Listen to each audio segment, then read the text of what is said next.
All right, so we are ready to add some glaze to our paint palettes here. So right now they are bisque fire, so they've been through the kiln one time. So if you remember the last time you saw it, you could mold it and form it and smooth it out. Now it is unable to do that because it has been through the kiln once. So you can hear it has a difference. It's firm. You can no longer change it.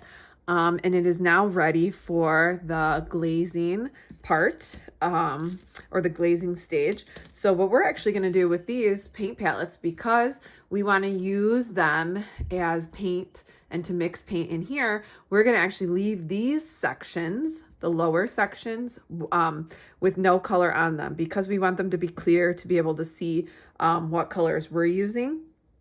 So all we're going to do is be adding the color around the raised parts, or like the walls, if you will, of our paint palette and the edge. So when you're glazing something, you do not glaze the bottom, because when this glaze gets heated up in the kiln, it becomes very melty, and these glass formers are all creating this nice sheen and glassy colored look. So if you have it on the bottom and it sits on the kiln shelf, it will stay and become one with the kiln shelf because it will melt to the kiln. So do not glaze the bottom. We are actually only going to glaze the top of our raised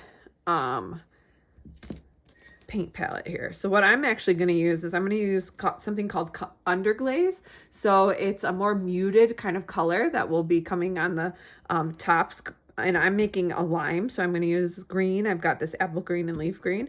And what's going to happen is I'm going to glaze the top of these, and then I'm going to have to take a clear glaze to put on top, because I do want my little sections down here to be shiny and have a clear glaze on them as well. So when I'm mixing my paint on there, it's easy to clean off. So what I'm going to do right now is just paint or glaze my raised walls. So I'm going to use mostly this darker green, and I'm going to come in and just paint the edges. So also what's going to happen is I don't want to paint the bottom. And the second rule of glazing is you need to have 3 coats of each color that you do. The reason is this clay is still very porous. It has lots of teeny tiny little holes that we can't even see with our eyes. And the first layer will be absorbed into the clay. So if we only do 1 layer of glaze, it won't show up as brightly or as colorful or as shiny as we want it to. So we have to do it 3 times. So really, I think I actually might just put this apple green away, because I think I want it to just be all the same green. So really, you're gonna pick kind of 1 color to do around your edge. So I know somebody did a whale, right? They might want their whale to be a blue whale and have blue all the way around their edges. I know some people did a flower. Maybe you want a pink or a red all the way around your edges with maybe some yellow around the middle edge. That's fine too. You could pick 2 colors, but we're not mixing colors at this point. We are just outlining our paint palette's walls, essentially, with our underglaze here. And now underglaze is a little different than glaze. It's going to have a more muted kind of color to it. So that's why we are going to then hit it with some clear glaze, which when we paint it on, I'll show you that in a second video. When we paint it on, it will look kind of weird, but it will end up being clear. So I'm going to hold my paint palette on its side so I can paint the edge all the way around. Trying not to get too much on the bottom, but I can help you wipe that part off if we get too much. So this again is my first layer, and I have to do 3 layers, okay? Spinning it around. But as you can see, it dries very quickly. So that'll make for a quick and easy glaze. All right, so there's 1. You can fan it, blow on it a little. You can actually see it's started to dry very quickly on the top there. That's like the first area I painted. So I'm gonna come back in. Here's layer number 2.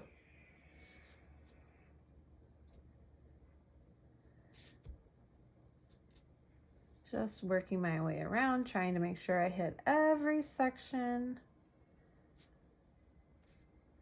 with 3 layers. And you'll notice I'm getting a bit on the inside here, a little bit's okay. I could even use a thinner brush if I needed to. If you made some of your walls very thin, right, you can use a thinner brush. And I have my little seeds inside here. I'm gonna hold it up to get my edge again. Being very careful not to drop it on the table because these are very thin and very breakable now at this point.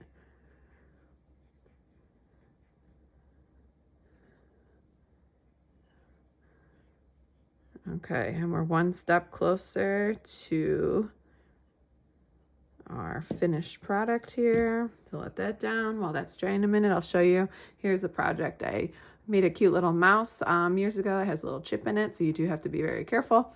But you can see how shiny it looks, right? So if you can imagine when this comes out of the kiln, it'll be nice and shiny for you to be able to mix colors on your paint palette.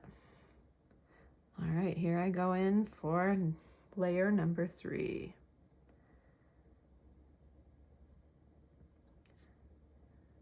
Just working ever so slowly, and you can start to see how it's definitely getting much darker than that first coat was very light because a lot of it was seeping into our clay piece.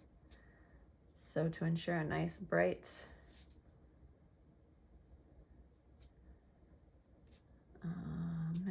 finish, I want to get 3 layers of glaze.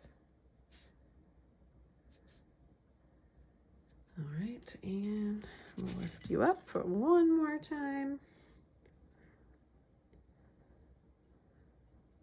Okay, so some of us could leave it as is, but I will make another video as well if we decide to add a clear glaze on top to make sure that our sections of where we're going to mix our paint are also protected and shiny and easier to clean off or wash. But I'll make that another video to show you how.